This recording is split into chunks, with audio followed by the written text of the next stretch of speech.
We recently took a look at Razer's latest 14-inch gaming laptop, the new Blade, which we appreciated for its sturdy design and solid performance. We also fell in love with its high-res screen, a QHD Plus panel with a native resolution of 3200 by 1800.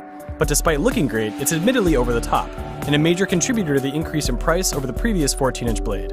Razer's 17-inch Blade Pro is also back for 2014, and while it hasn't been tweaked as much as its smaller cousin, it's definitely an improvement over the last year.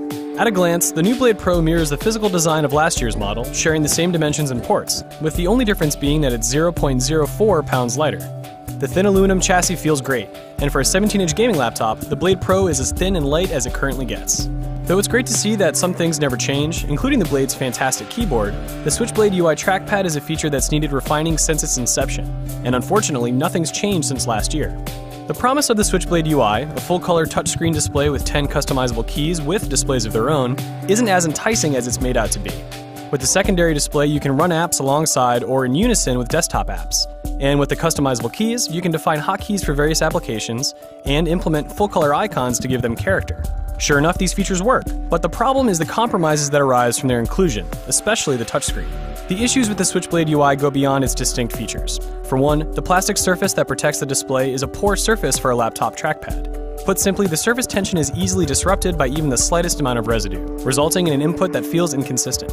It's positioned to the right of the keyboard, which is unusual for a laptop and will take some getting used to. On the plus side, it makes sense from a comfort standpoint if you can't use a mouse when gaming on the go. The 10 customizable keys are functionally better than the trackpad, but despite Razer's marketing images, the per-key displays are recessed into the keys rather than positioned on the top, and the lensing effect that's used to direct the image towards the left, done for visibility, makes things a blurry mess from any other angle. Personally, I found no worth in the ability to run apps on my keyboard. If I'm playing a game, I'm focused on the action on screen, and if I have the time to shift my attention away from the game to focus on the Switchblade screen, then I could just as easily Alt-Tab into another window on my actual monitor.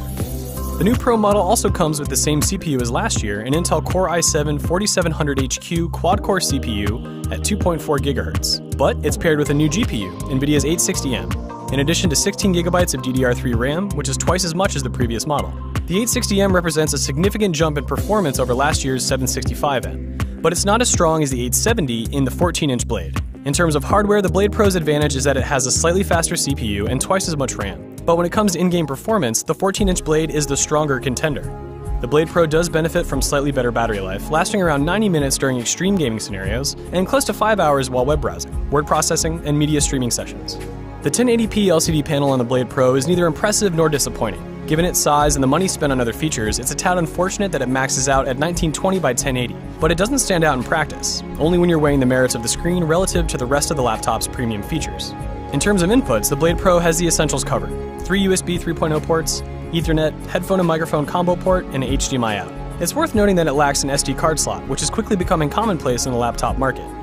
Considering that Razer sells this laptop for a minimum of $2,300 for the 128GB model, it's a shame that it hasn't kept up with industry standards. If you need more storage, prepare to spend $2,500 for the 256GB version or $2,800 for the 512GB model. Given that high cost, it's also disappointing that you'll have to settle for medium to high graphics settings. Very high or ultra settings are simply out of reach if you want playable frame rates. Running the same benchmarks as the Blade, it's clear that the Pro model is the weakest of the two, even though it's the most expensive. Recommending the Blade Pro in a world where the new Blade offers better performance for less money is difficult. The extra RAM and faster CPU look good on paper, but the results speak for themselves. Unless you need a 17-inch display, you're better off in almost every respect by choosing the 14-inch Blade if you want one of Razer's thin and light gaming laptops. It's better at gaming, it features a remarkable screen, it's more portable, and it isn't plagued by a trackpad that's occasionally inconsistent.